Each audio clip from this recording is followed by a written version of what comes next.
در پہ گری ہے مرنے کی گری ہے مرنے کی گری ہے کیا جانیے اب قبر میری کون بنائے اکبر نہیں آئے اکبر نہیں آئے صغرا نے کہا ہائے برادر نہیں آئے اکبر نہیں آئے جس راہ سے آنے کی خبر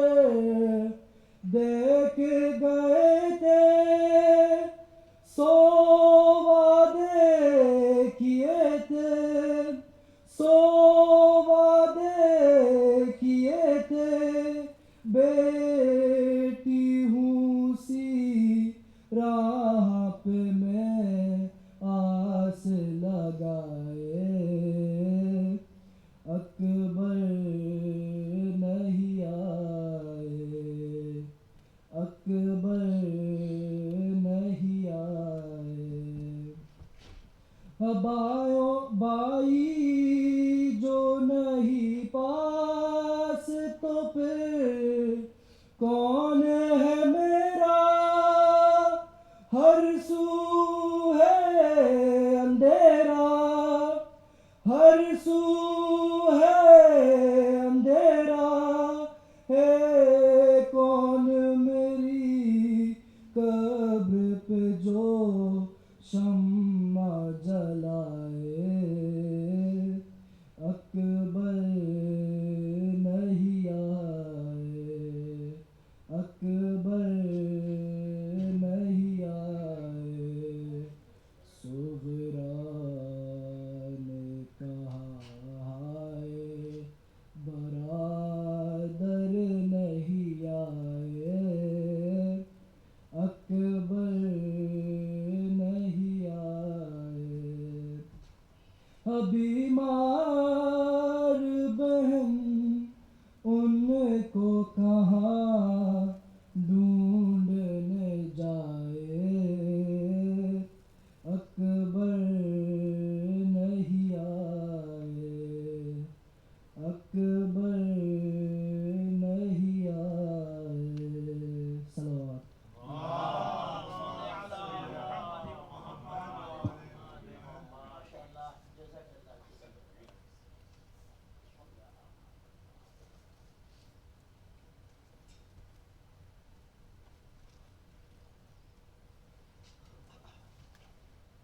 السلام علیکم جميعا ورحمۃ اللہ وبرکاتہ الفاتحہ بسم اللہ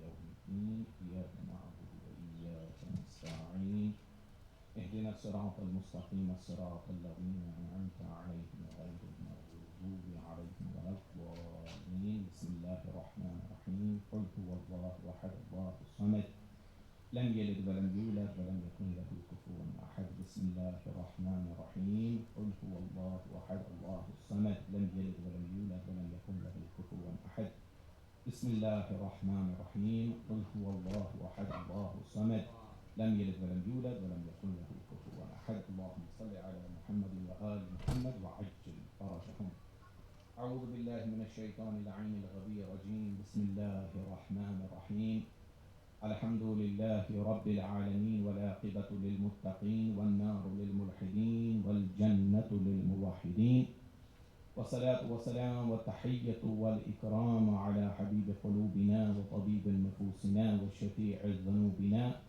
سيدنا ومولانا أبي القاسم المصطفى محمد اللهم صل على محمد وعلى أهل بيته الطيبين الطاهرين المعصومين المنتجبين المنتخبين المظلومين واللعنة الدائمة على أعدائهم ومنكري فضائلهم من ليلتنا هذه إلى قيام يوم الدين أما بعد فقد قال الله سبحانه وتعالى في كتابه المبين وهو أصدق الصادقين وقوله الحق بسم الله الرحمن الرحيم أم حسبت أن أصحاب الكهف والرقيم كانوا من آياتنا عجبا صدق الله العلي العظيم. ایک صلوات پڑھیے محمد آل محمد. اللهم صل على محمد وآل محمد. جن لوگوں کا مطالعہ گہرا ہے یا جو لوگ مجلسیں غور سے سنتے ہیں، مجھے یقین ہے کہ ان کے اذہان عالیہ پہنچ چکے ہوں گے اس آیت کو سنتے ہی کہ میرا بیان جو ہے کس موضوع پر مشتمل ہوگا. سورہ کہف کی 9ویں آیت ہے جس میں اللہ نے اپنے بندوں سے ایک سوال کیا ہے. ام حسبت ان اصحاب الکہف والرقیم کانوا من آیاتنا عجبا.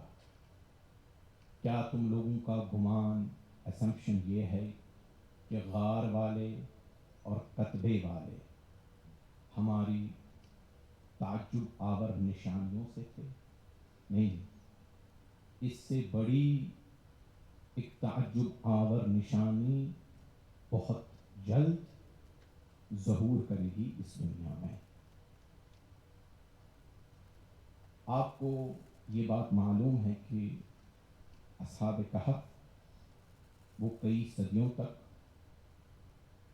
غشی کے عالم میں غار میں پڑے رہے، اور ان کے ساتھ ساتھ ایک ٹیبلٹ، ایک انسکرپشن سے کتبہ کہا جاتا ہے وہ بھی تھا جس پہ ان کا نام و نسب اور ان کے مختصر سے حالات درج تھے. تو صدیوں بعد اللہ نے ان میں زندگی واپس لوٹ آئی اور وہ زندہ ہو گئے. اس حوالے سے اس آیت میں بات کی گئی. کربلا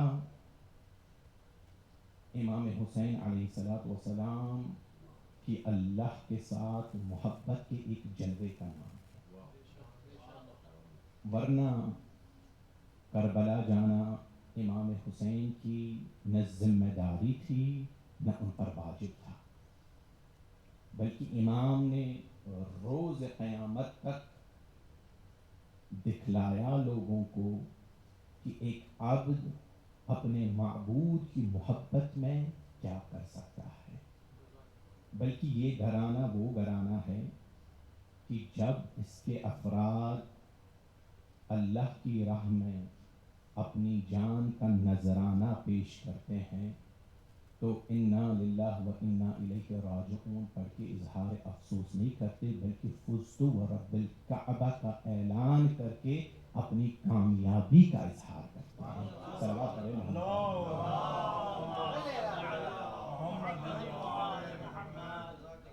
یہ بیان جو ہے اس کے دو مقصد ہے، دو آبجیکٹیوز ہیں، اور اس کی نوعیت جو ہے دیگر مجالس سے بالکل مختلف رہے گی.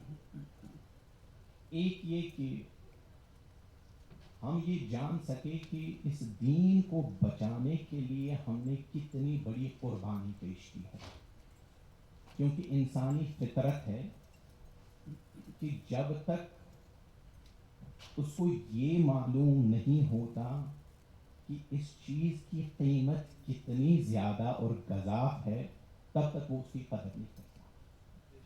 یہ دین جو بچا بہت بڑی قربانی اور بہت بڑی قیمت اس کی امام حسین علیہ السلام نے ادا کی ہے. دوسری چیز وہ یہ کہ کم سے کم اگر ہمارے چھوٹے بچے نہ صحیح تو نہیں، لیکن کم سے کم بڑے ہمارے وہ جانیں کہ کربلا میں آخر ہوا کیا، اور یہ قربانی لائق فخر ہے. میں آپ کو صرف 2 منٹ کے اندر ابھی ایک واقعہ جس ملک میں ہم رہتے ہیں پیش آیا، وہ یہ تھا کہ واشنگٹن ڈی سی میں ورلڈ وار 2 میموریل سائٹس پہ 2 شخص ڈانس کرتے ہوئے نظر آئے اور انہوں نے اس کی ریل بنائی. وہ ریل پورے امریکہ میں وائرل ہو گئی، اس خیال میں کہ شاید کوئی محسوس بھی نہ کرے ہم کر کیا رہے ہیں، لیکن اتنا بیک لیش ہوا اس کا اور اس قدر تنقید کے وہ نشانہ بنے کہ ایڈمنسٹریشن مجبور ہو گئی کہ ان کے ویزا کے بارے میں پتہ کرے اور ان کو ریموو کیا گیا اس کنٹری سے۔ کیوں؟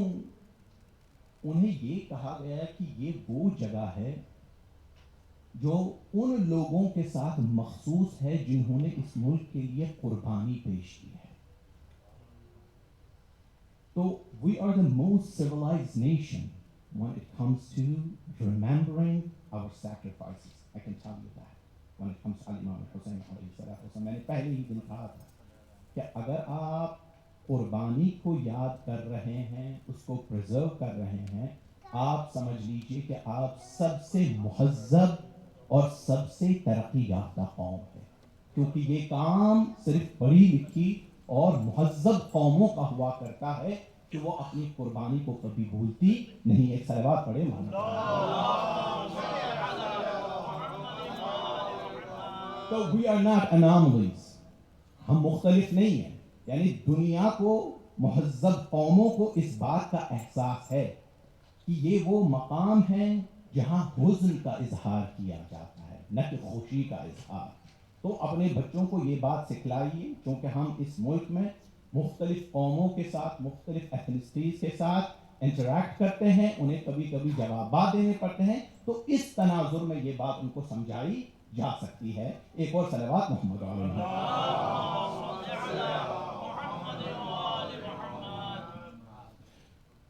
میرا موضوع جو ہے وہ رأس الحسین ہے، یعنی سر مقدس امام حسین علیہ السلام۔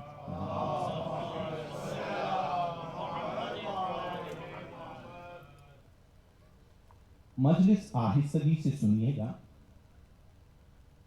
اور انشاءاللہ میں کوشش کروں گا اپنے محدود وقت میں جتنی انفارمیشن کو میں نے گیدر کیا ہے اس کو پاس آن کروں، اور آپ کے حوالے ایک فکر کرتا جاؤں انشاءاللہ۔ 3 محور یا 3 سٹیپس میں ڈیلیور کروں گا، البتہ صرف سر مقدس امام حسین، جس میں مطہر کے ساتھ اس وقت میرا کوئی تعلق نہیں، وہ میرا موضوع نہیں۔ کیا کیا پیش آیا اس سر کے ساتھ، اس کے بعد کتنے مقامات دنیا میں ہیں جو اس سر سے منسوب ہیں کہ جہاں جہاں اس کا مدفن ہو سکتا ہے، اور اہل کوفہ یا آل امیہ نے کس طرح امام حسین علیہ السلام کی شہادت کو سیلیبریٹ کیا۔ یہ 3 محور ہیں، تو انشاءاللہ آپ آہستگی سے سنیے گا۔ آپ حضرات نے یہ بات تو سن رکھی ہے کہ امام حسین جنگ میں جانے سے پہلے ہی زخمی ہو چکے تھے، کیونکہ امام اس قافلے کے سید و سالار و سردار تھے۔ تو امام نے کوشش کی جہاں جہاں کربلا میں کوئی دلسوز واقعہ یا سانحہ پیش آیا، وہاں وہاں اپنے آپ کو پہنچا سکے۔ دشمن اندھا دھند تیر برسا رہے تھے، لیکن امام نے اپنی پوری طاقت، ہمت اور عزم کے ساتھ آگے کا رستہ لیا اور آگے بڑھتے رہے۔ لیکن عصر کا وقت قریب تھا کہ امام نے دیکھا بچے شدید پیاسے ہیں۔ اس وقت جناب عباس سے پہلے امام خود فرات کی طرف چلتے ہیں۔ امام ابھی فرات کے قریب پہنچے نہیں تھے کہ بنی دارم قبیلے سے ایک شخص نے آواز دی کہ حسین کو فرات جانے سے روکو۔ امام نے جب یہ بات سنی، انہوں نے اپنے ہاتھ بلند کیے، کہا اللہم اذبح، اے پروردگارا اسے پیاسا رکھ۔ یہ بات سن کر وہ اس قدر غیظ میں آیا کہ اس نے امام کے سر کا نشانہ لیا، امام کی طرف تیر پھینکا جو امام کے لاور جو میں پیوست ہو گیا۔ اتنا خون بہا کہ امام نے ہاتھوں میں خون لیا اور پھر اس کو ہوا میں بکھیر دیا. یہاں امام نے ایک دعا کی ہے، کہا کہ اللہم انی اشکو الیک ما یفعل بابن بنت نبی، اے پروردگارہ میں تم سے شکوہ کرتا ہوں کہ تیرے نبی کے بیٹے کے ساتھ کیسا سلوک کیا جا رہا. اس کے بعد جناب عباس کے ان کی شہادت ہوئی. لیکن جب آخری وقت تھا امام کا اور جس وجہ سے وہ گھوڑے سے گرے ہیں وہ در حقیقت وہ تیر تھا جو امام کی گردن پہ چلایا گیا. امام گھوڑے سے گرے، شمر کے حکم سے 3 لوگوں نے امام کا گھیراؤ کیا. کسی میں ہمت نہیں تھی کہ امام کے بالکل قریب آئے. یہ بات تاریخ نے واضح الفاظ میں لکھی ہے، کسی میں ہمت نہیں تھی. 3 لوگوں نے امام کا گھیراؤ کیا توری سے. ان میں ایک ابو الحنوق الجعفی، ایک حسین بن نمیر، ایک ابو ایوب الغنوی. ابو الحنوق نے امام کے ماتھے کا نشانہ لیا، اس کے بعد حسین بن نمیر نے امام کے منہ کا نشانہ لیا، اور اس کے بعد ابو ایوب الغنوی نے زہریلے تیر سے امام کے گلے کا نشانہ لیا. یہ وہ وقت تھا جب دشمن کو لگا کہ امام کی روح پرواز کر چکی ہے. آپ نے گزشتہ مجلسوں میں بھی سنا کہ شمر نے اسی مقام پر کہا تھا جا کے امام کا کام تمام ہو چکا ہے، خیمے لوٹ لو. لیکن جب امام کے کانوں پہ یہ آواز پڑی وہ تو نیم خیز ہوئے، گھٹنوں پہ کھڑے ہوئے، اور انہوں نے یہ کہا ان سے، یا شیعۃ آل ابی سفیان ان لم یکن لکم دین فکونوا احرارا فی دنیاکم. اے آل ابو سفیان کے شیعوں، اگر تمہارا دین و ایمان نہیں ہے کم سے کم آزاد بن کے تو رہو اس دنیا میں، جب تک میں ہوں اہل حرم پہ حملہ نہ کرو. روایتیں یہ کہتی ہے کہ شمر نے اس مقام پر آ کے امام کو کنفرنٹ کیا ہے اور باقاعدہ امام اور شمر کے درمیان گفتگو ہوئی ہے. جب یہ گفتگو جاری تھی ایک ملعون نے آ کر امام کی پیشانی پر پتھر مارا اور اس کے بعد تیر سے شعبہ امام کے سینے پہ مارا گیا. مالک بن نصر الکندی نامی شمر کا ایک خاص آدمی تھا. وہ آ کے امام کے ساتھ گستاخی کرنے لگا اور اس نے امام کے سر پہ اپنی تلوار سے وار کیا. اس موقع پر بھی امام اس قدر ہوش میں تھے کہ انہوں نے اپنے سر پہ کپڑا باندھنے کی کوشش کی.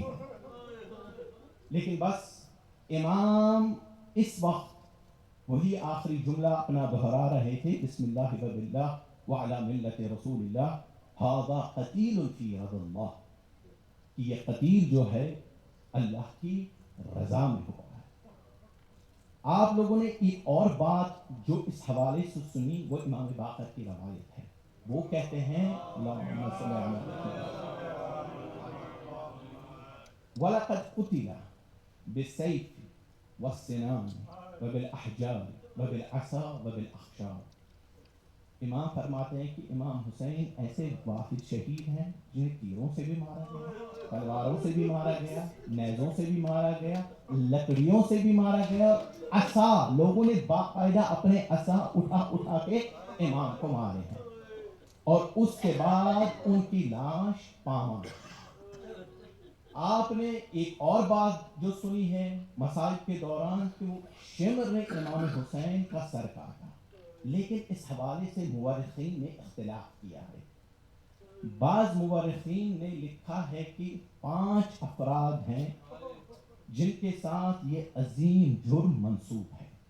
ایک ہے شمر لعنت اللہ علیہ، ایک ہے خولی اس پر بھی اللہ کی لعنت ہو، ایک ہے سنان بن انس اس کے ساتھ بھی یہ جرم منسوب ہے، ایک ہے خود عمر بن سعد، اور ایک اور آدمی ہے جس کا نام مورخین نے نہیں لیا، وہ قبیلہ مزہج سے تھا. مزہج ایک قبیلہ کوفے میں تھا. البتہ سنان بن انس کے بارے میں ایک روایت امیر المؤمنین کے زمانے سے گردش کر رہی تھی. امیر المؤمنین کے زمانے میں کوفے کے مقام پر ایک روز جب انہوں نے سلونی کا دعویٰ منبر سے کیا تو ایک شخص کھڑا ہوا. اس نے امام کو کا تمسخر اڑاتے ہوئے کہا کہ آپ بہت بڑا دعویٰ کر رہے ہیں، سلونی سلونی قبل ان تفتدونی، پوچھو جو مجھ سے پوچھنا ہے قبل اس کے کہ میں اس دنیا سے چلا جاؤں. تو یہ شخص اٹھ کھڑا ہوا، اس نے مولا سے سوال کیا، کہا مجھے یہ بتلائیے کہ میرے سر پہ اور منہ پہ کتنے بال ہیں. امیر المؤمنین نے اس سے کہا کہ ملعون، مجھے یہ بھی معلوم ہے کہ تیرے سر پر اور داڑھی میں کتنے بال ہیں، اور یہ بھی معلوم ہے کس بال کے ساتھ کتنے شیطان لٹکے ہیں جو تجھ پر جو ہے گمراہ کر رہے ہیں، اور ملائکہ جو تجھ پر لعنت کر رہے ہیں. تیرے گھر میں وہ ہے جو فرزند رسول کو قتل کرے گا. یہ کون تھا؟ یہ انس تھا، سنان کا باپ. تو سنان بن انس، ایک محکم روایت ہے جو یہ بات ثابت کرتی ہے امام کا گلا کاٹنے والا وہی ملعون تھا. البتہ یہ جو 5 لوگ بتلائے گئے ہیں، ان روایتوں میں شاید تضاد بھی نہ ہو، شاید یہ روایتیں کانٹرڈکٹری بھی نہ ہو. کیوں؟ ہمارے پاس سب سے قدیمی ترین مقتل، ایک صلوات پڑھے محمد،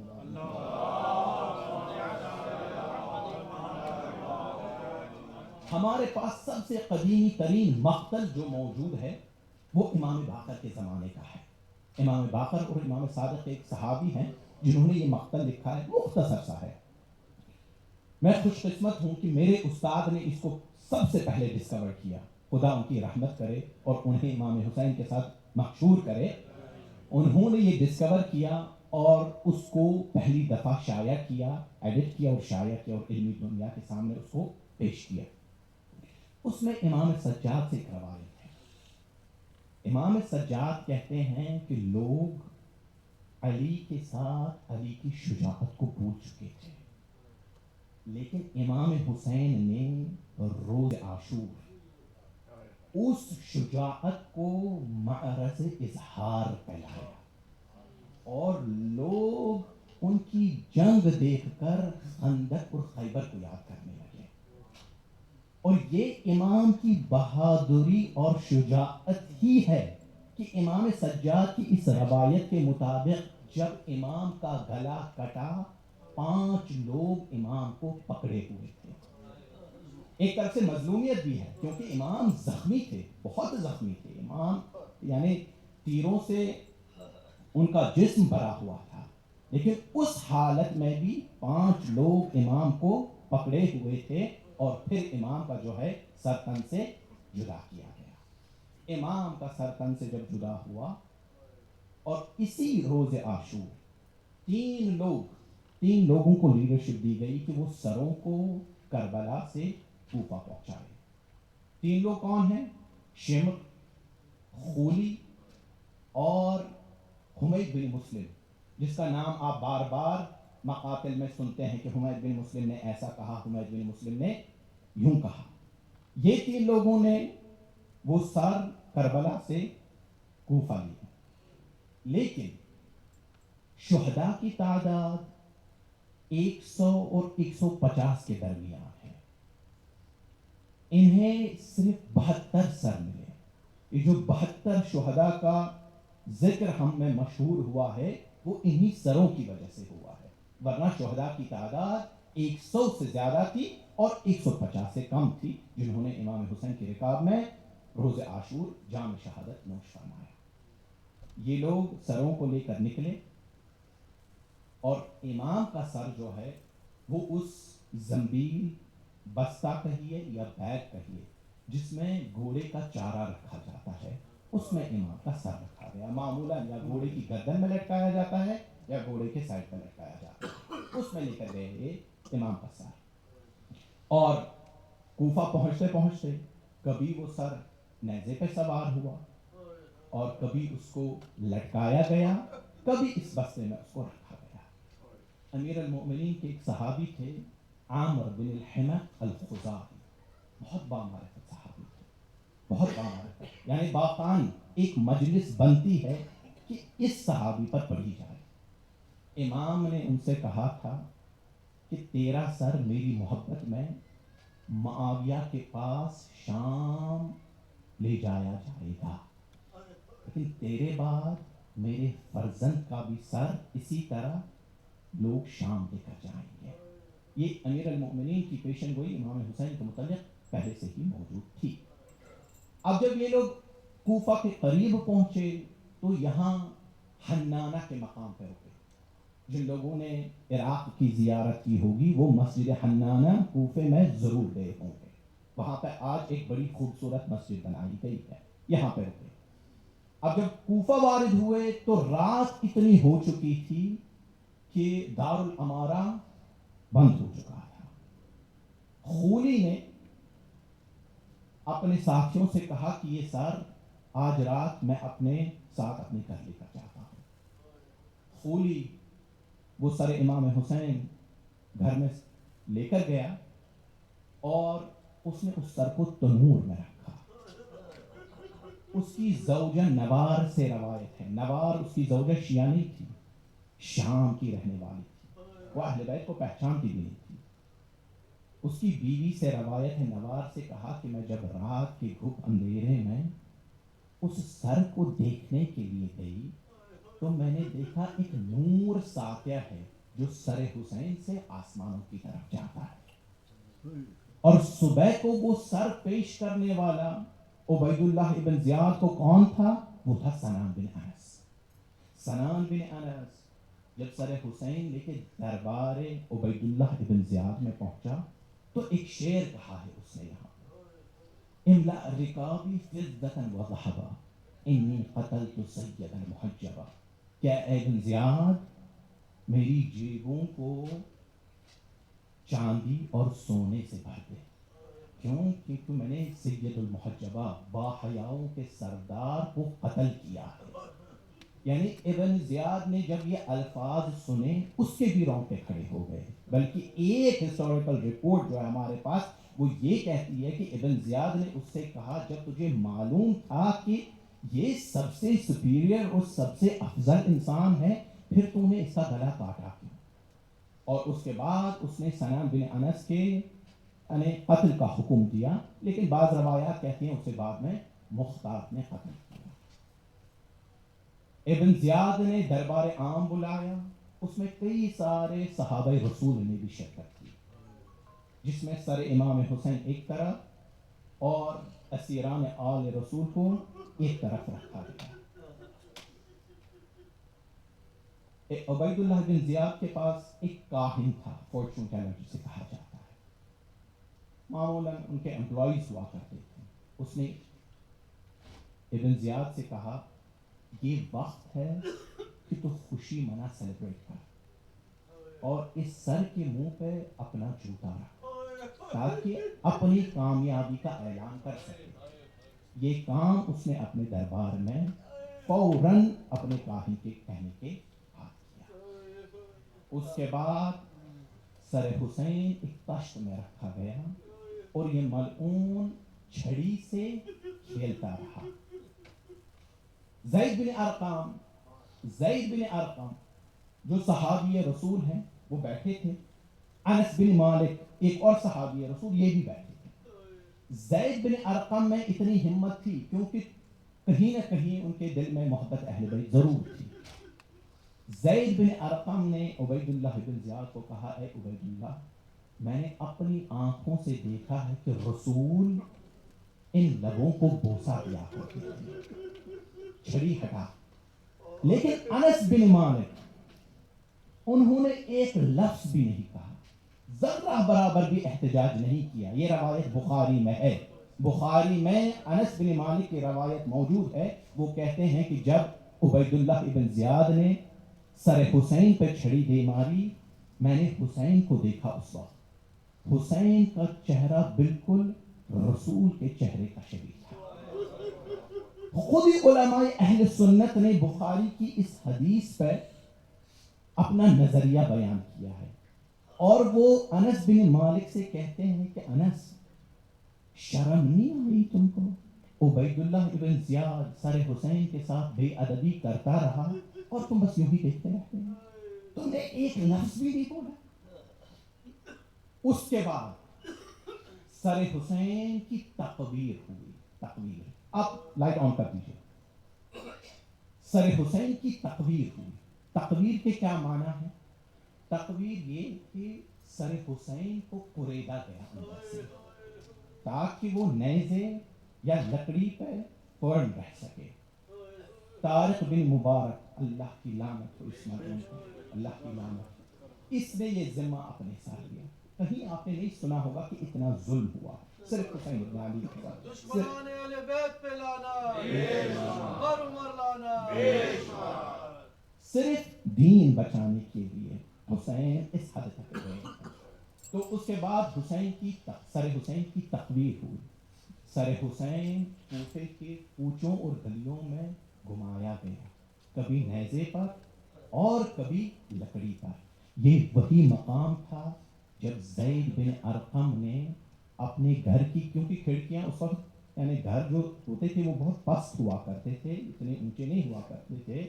اس نے کھڑکی سے سنا تھا سر حسین کو یہی آیت تلاوت کرتے ہوئے، ام حسبت ان اصحاب الکہف ورقیم کانوا من آیاتنا عجبا. کیا تم یہ گمان کرتے ہو کہ اصحاب کہف جو ہے ہماری تعجب آور نشانیوں میں سے تھے؟ نہیں، سر حسین اس سے زیادہ تعجب آور ہے، کیونکہ کٹا ہوا سر تلاوت قرآن کر رہا تھا، اور یہ امام حسین علیہ السلام کا معجزہ تھا. صلوات پڑھیں محمد.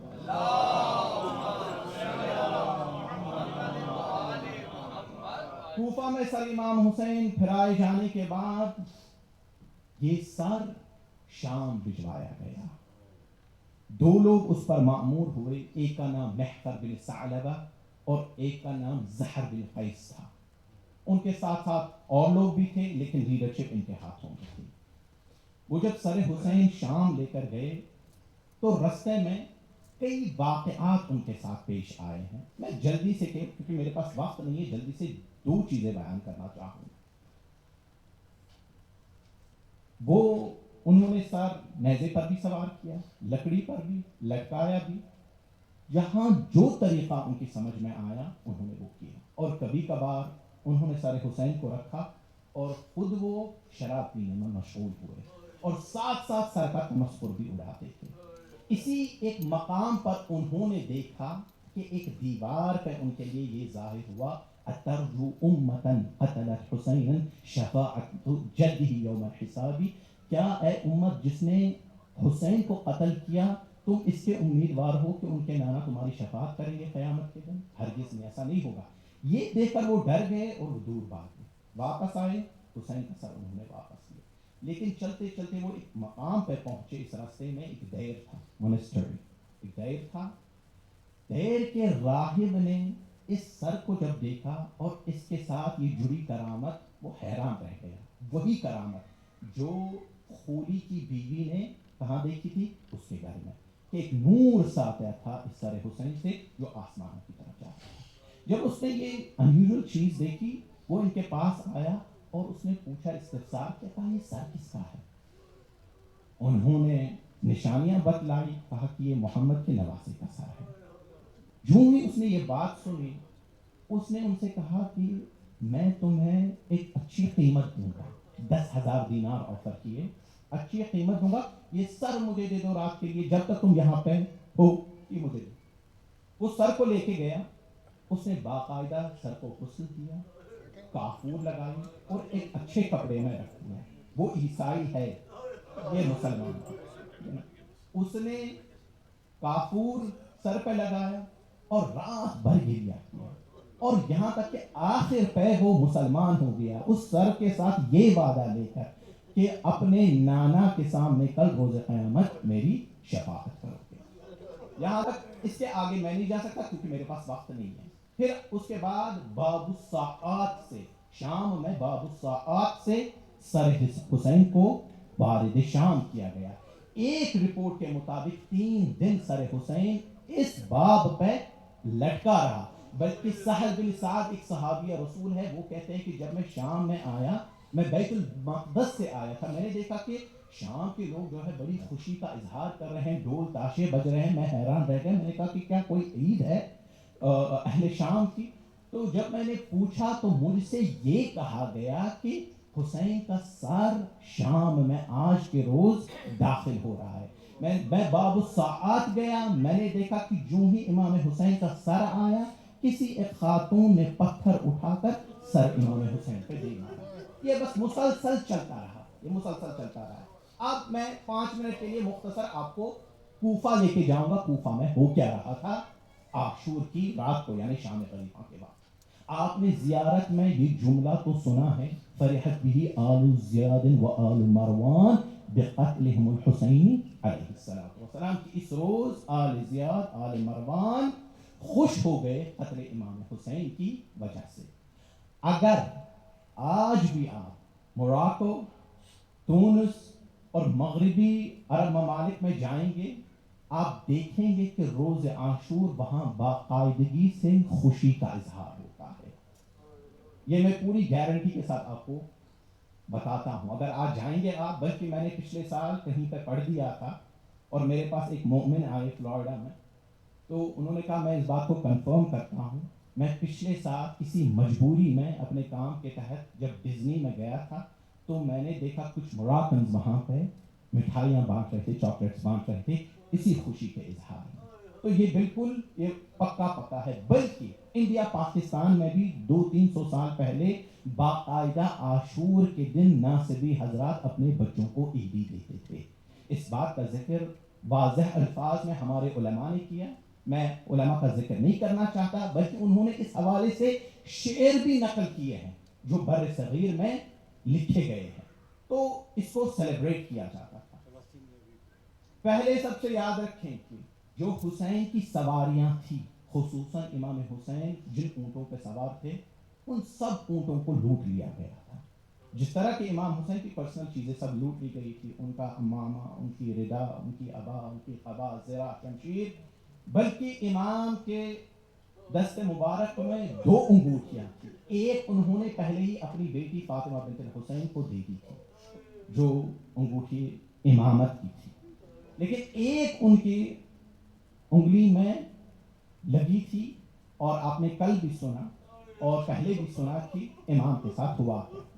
لیکن جو اونٹ امام کے ساتھ تھے وہ دشمنان حسین نے آپس میں قبیلوں کے حساب سے تقسیم کیا. ایک قبیلے کو 1 اونٹ ملا، ایک قبیلے کو 2 اونٹ ملے. جس قبیلے کا جتنا سہم تھا کربلا میں، اسی اعتبار سے انہیں اونٹ دیے گئے.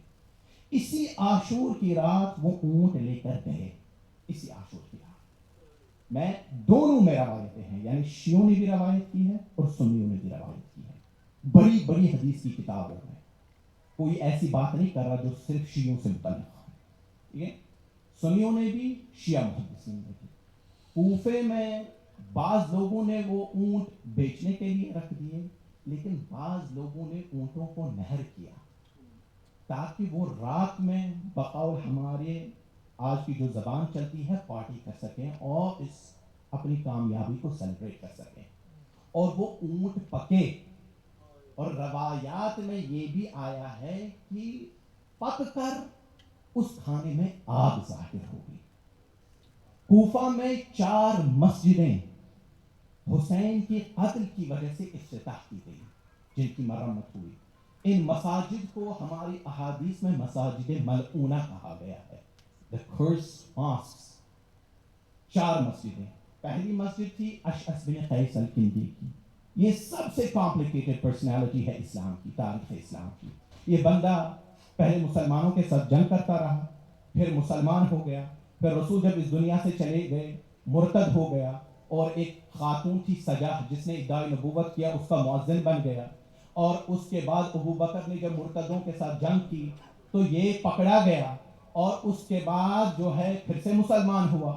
پھر الٹیمیٹلی ابو بکر نے اپنی بہن کو اس کی نکاح میں دے دیا.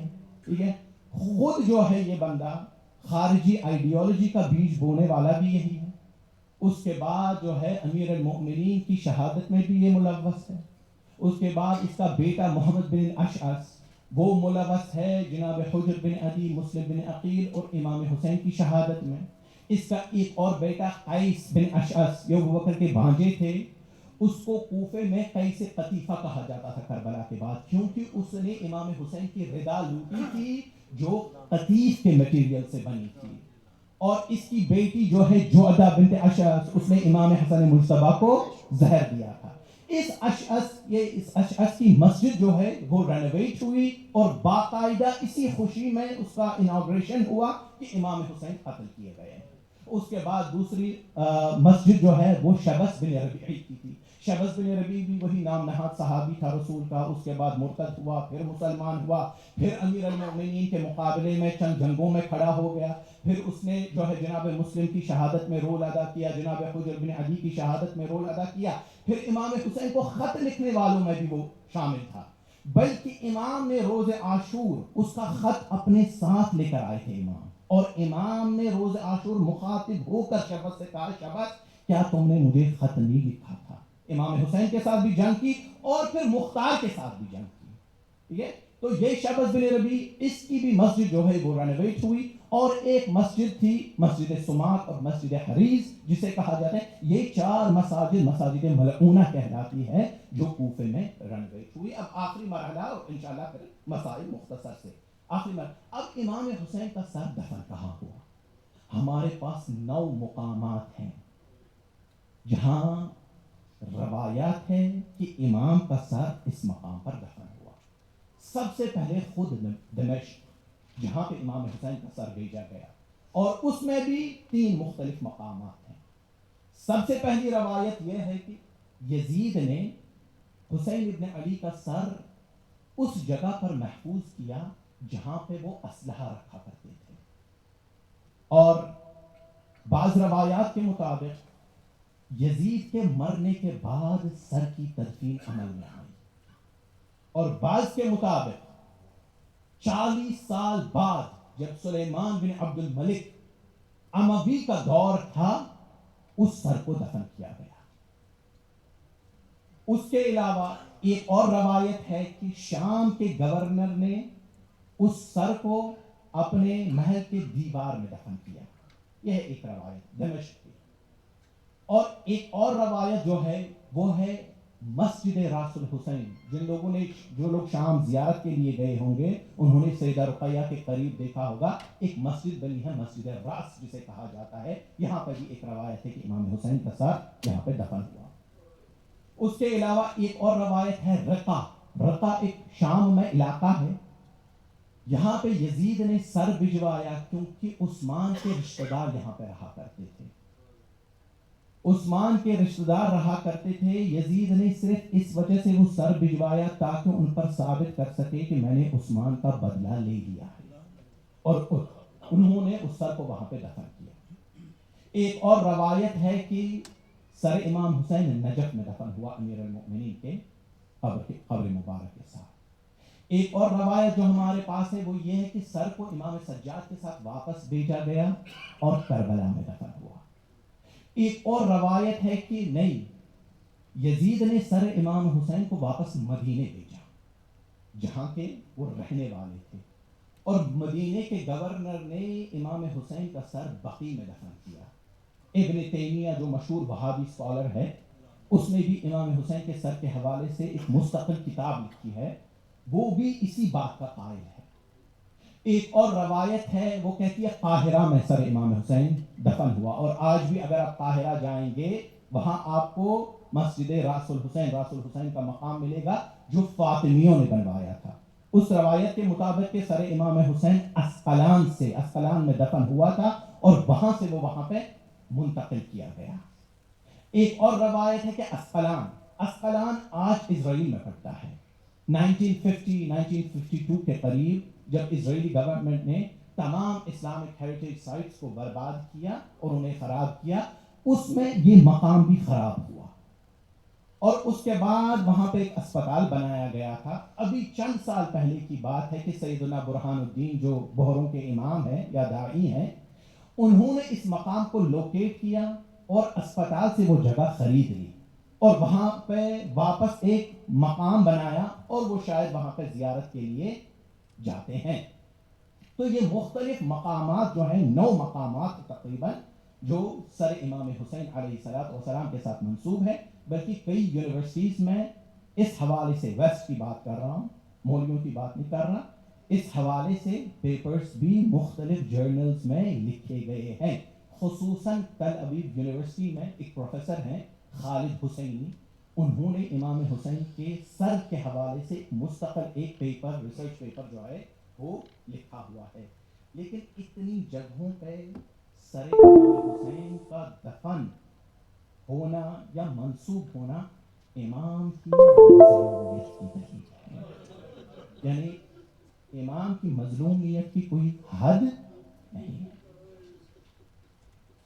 لیکن کربلا میں شاید امام کی سب سے بڑی مظلومیت ایک بات تھی جسے میں انداز سے سمجھانا چاہتا ہوں. ہمارے مشہور عالم، مشہور خطیب تھے، یہ بڑے بزرگ، ان کا نام ضرور جانتے ہوں گے، پروردگار رحمت و مغفرت کرے، حافظ کفایت حسین صاحب. وہ کہا کرتے تھے کہ اسلام میں جانور مختلف طریقوں سے ذبح ہوتے ہیں. مثلا دمبے کو چھرے سے ذبح کیا جاتا ہے، اونٹ کو نہر کیا جاتا ہے، مچھلی کا ذبیحہ کہ پانی سے زندہ نکالا جائے. حسین کو ذبح کیا گیا خنجر سے، لیکن زینب کو ذبح کیا گیا چادر چھین کر. حسین کے لیے سب سے بڑی مصیبت روز عاشور ان کی بہنوں اور بیٹیوں کا چادر چھن جانا. 11 محرم کو جب بیویاں سوار ہوئی، بلکہ زینب نے ایک بیوی ایک بچے کو سوار کیا، سید سجاد کو بھی سہارا دیا، آخر پہ بچا ہے کون؟ زینب. سوار کرنے والا کوئی نہیں. اس مقام پر بعید نہیں آزادارو زینب نے فرات کا رخ کیا ہو اور عباس کو صدا دی ہو، بھیا عباس آپ کی بہن بے ردا ہے، کوفہ جانے والی ہے، آ جاؤ بہن کو سوار کراؤ. زینب نے شمر سے تو التجا کی تھی، شمر ہمیں مقتل سے نہ گزارنا، لیکن شمر نے زینب کو مقتل سے گزارا. جب بیویوں نے اپنے اپنے عزیزوں کی لاشیں دیکھی تو ناکوں سے اپنے آپ کو گرایا. روایت کہتی ہے کہ جب زینب حسین کے سرہانے کھڑی ہوئی تو ایک مرثیہ زینب نے پڑھا ہے، روزے رسول کا رخ کیا، کہا صلی علیک ملیک السماء و جدہ و محمد و جعفر، آپ پر اللہ کا سلام و درود ہو اے میرے جد. ھذا حسین بالعراء سریع بکربلا مقطع الاعضاء بناتک السبایا. اے میرے نانا یہ حسین ہے جو خاک و خون میں غلطہ پڑا ہوا ہے، اس کے اعضاء کاٹے گئے ہیں، بے گور و کفن پڑا ہے. نانا اس سے بڑی بات بتاؤں نانا، آپ کی بیٹیاں قیدی ہے اور کوفہ جا رہی ہے، اس کے بعد شام جائیں گی. اسیروں کا قافلہ چلا، کوفے پہنچا. کہتے جب کوفے میں داخل ہوا تو اس قافلے میں ایک ماں رباب بھی تھی. کوفے کی سڑکوں پر اس ماں نے دیکھا چھوٹے چھوٹے بچے پانی کے کوزے لیے ہوئے پانی پی رہے تھے. ایک چیخ مار کر یہ ماں روئی ہے، اے میرے بیٹے علی اصغر، تیری ماں تیرے صدقے تو پیاسا ذبح کیا گیا. اسیر آگے بڑھتے گئے. حسین نے کربلا میں کہیں پہ معجزہ نہیں دکھایا. قاسم شہید ہوئے معجزہ نہیں کیا، علی اصغر مارے گئے معجزہ نہیں کیا، اکبر مارے گئے معجزہ نہیں کیا. لیکن اس مقام پہ سروں کو آگے آگے لے جایا جا رہا تھا اور بیویاں پیچھے پیچھے تھی. کوفیوں میں نامحرموں کا مجمع تھا. حسین سے رہا نہ گیا، معجزہ کیا تاکہ لوگوں کی نظروں کو جلب کر سکے. اور بہن بیٹیوں پہ کسی کی نگاہ نہ جائے، فوراً پڑھ دیا ام حسبت ان اصحاب الکہف والرقیم کانوا من آیاتنا عجبا وسيعلم الذين ظلموا أي منقلب ينقلبون. ماتم حسین.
ہے کون تیروں کے سوا لاشا اٹھانے کے لیے، ہے کون تیروں کے سوا لاشا اٹھانے کے لیے، ہے کون تیروں کے سوا لاشا اٹھانے کے لیے، ہے کون تیروں کے سوا لاشا اٹھانے کے لیے، ہے کون تیروں کے سوا لاشا اٹھانے کے لیے، ہے کون تیروں کے سوا لاشا اٹھانے کے لیے، ہے کون تیروں کے سوا لاشا اٹھانے کے لیے، ہے کون زینب کے سوا، ہے کون زینب کے سوا یا خاک اڑانے کے لیے، ہے کون تیروں کے سوا لاشا اٹھانے کے لیے، ہے کون تیروں کے سوا لاشا اٹھانے کے لیے، ہے کون تیروں کے سوا لاشا اٹھانے کے لیے، کوئی کہو یہ پاؤں ہیں کیا ٹھوکروں کے واسطے، کوئی کہو بازو ہیں یہ کیا رسیوں کے واسطے، کوئی کہو یہ پشت ہے، کوئی کہو یہ پشت ہے کیا تازیانے کے لیے، ہے کون تیروں کے سوا لاشا اٹھانے کے لیے، ہاں ہے کون تیروں کے سوا لاشا اٹھانے کے لیے، ہے کون تیروں کے سوا لاشا اٹھانے کے لیے، جب ایک نیزے پہ تھا ہی کردار نیزے پہ جب، تب شمر نے زینب سے یہ پوچھا کہ تیرے پاس اب ہے کیا بچانے کے لیے، ہے کیا بچانے کے لیے، ہے کیا لٹانے کے لیے، ہے کون تیروں کے سوا لاشا اٹھانے کے لیے، ماشاءاللہ لاشا اٹھانے کے لیے ہے کون تیروں کے سوا، لاشا اٹھانے کے لیے کوئی کہو یہ خار ہیں اس پیرہن کے واسطے، کوئی کہو تیر و تبر ہے اس بدن کے واسطے، کوئی کہو ہے یہ گلا، کوئی کہو ہے یہ گلا خنجر چلانے کے لیے ہے کون تیروں کے سوا، اٹھانے کے لیے ہے کون تیروں کے سوا، لاشا اٹھانے کے لیے ہاں ہے کون تیروں کے سوا، لاشا اٹھانے کے لیے فتح احد کے واسطے کیا آئی تھی یہ ذوالفقار، دی کی مدد کے واسطے کیا آئی تھی یہ ذوالفقار، یا علی اصغر تیری، یا علی اصغر تیری تربت بنانے کے لیے ہے کون تیروں کے سوا، لاشا اٹھانے کے لیے ہے کون تیروں کے سوا، لاشا اٹھانے کے لیے ہے کون تیروں کے سوا، لاشا اٹھانے کے لیے تیری ریاضت اور کیا یا سیدہ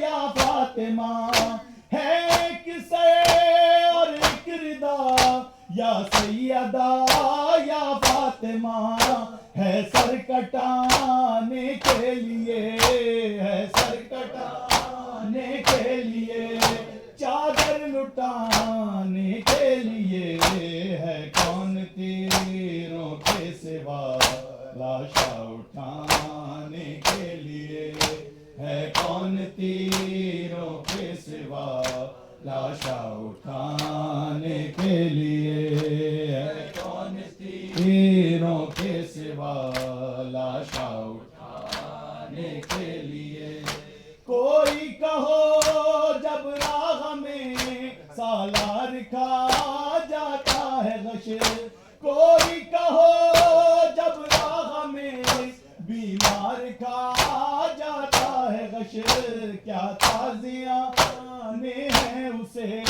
کیا تازیانے ہیں اسے غش سے جگانے کے لیے ہے کون تیروں کے سوا، لاشا اٹھانے کے لیے ہے کون تیروں کے سوا، لاشا اٹھانے کے لیے ہے کون تیروں کے سوا، لاشا اٹھانے کے لیے مجھ کو ملی ہے آنکھ یہ شبیر کے غم کو نوید، مجھ کو ملے ہیں ہاتھ یہ زینب کے ماتم کو نوید، مجھ کو ملی ہے یہ زبان، مجھ کو ملی ہے یہ زبان نوحہ سنانے کے لیے ہے کون تیروں کے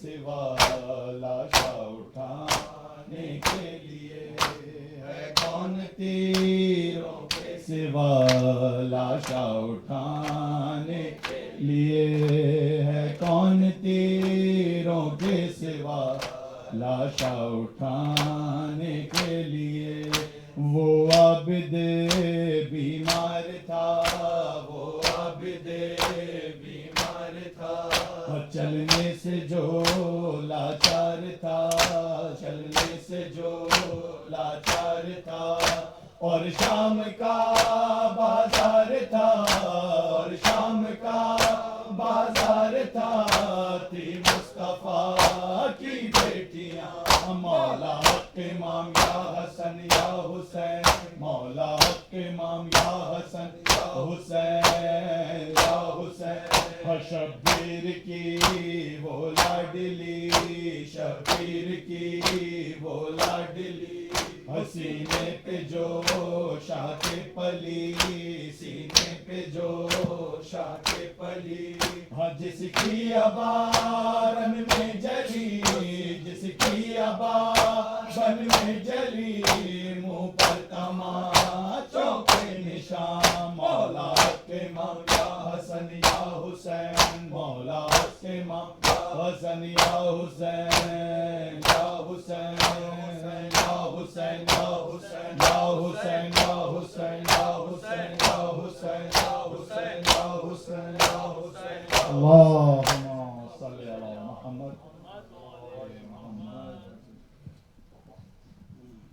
السلام علیک یا رسول اللہ یا خاتم النبیین، السلام علیک یا امیر المؤمنین یا سید الوصیین، السلام علیک یا فاطمۃ الزہراء سیدۃ نساء العالمین، السلام علیک یا ابا محمد الحسن بن علی ایھا الزکی الناصح الامین، السلام علیک یا ابا عبداللہ الحسین بن علی ایھا الغریب المظلوم الشہید بکربلا، السلام علیکم یا اصحاب الحسین، السلام علیکم یا انصار الحسین، السلام علیکم یا ازواج الحسین، السلام علیکم یا ذریات الحسین،